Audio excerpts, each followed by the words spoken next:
So on Pender Island, we're lucky to have these amazing little salamanders called the rough-skinned newts. But unfortunately, just like with my plastic friend that we have on the road, they often get hit by cars. And so this is something that we can all help rough-skinned newts cross the road. So twice a year, most rough-skinned newts are moving, and they spend their summer in lakes, in slow-moving streams, or in little ponds like this one here, where they lay their eggs and they hatch. And then in the fall, once the rains have started, they'll move into the forest and bury themselves underneath a dead log or decaying leaves or underneath some rocks.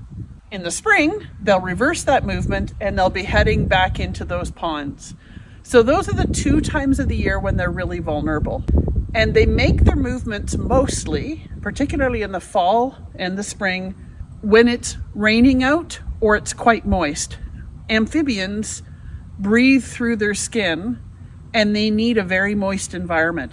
So it's rainy days where you're likely to find newts trying to cross the road. So what do you do if you see a newt on the road? Well, it's ideal to help them cross. They're quite slow moving. And so what we can do is very gently pick them up and help them cross the road. In the fall, they're moving from water into the forest, and in the spring, the reverse. But the general rule is you move them in whatever direction they're pointed. So newts have a really great adaptation. To avoid being eaten by most things, they actually have a neurotoxin in their skin, which makes them poisonous. So it's ideal not to touch them with your bare hands. So if you have a glove, you can gently pick them up, go by the torso, and we'll move them across the road. But if you don't have a glove, you can use something like the piece of mail you just got from the mailbox, or I just used a leaf, and I'm going to help them cross the road and put them far enough off the road in the direction they were facing, going towards the forest.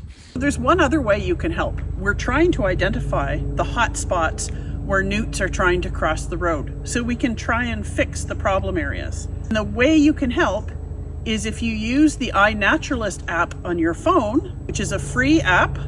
You can record either a dead or alive, and we want both, pictures of newts where they are. And so I just open my camera, take a picture of my newt, and label it as a rough-skinned newt, and then it will be in our dictionary and map of where newts are trying to cross the road. So remember, we want them dead or alive when we record them so we can figure out where the problem areas are.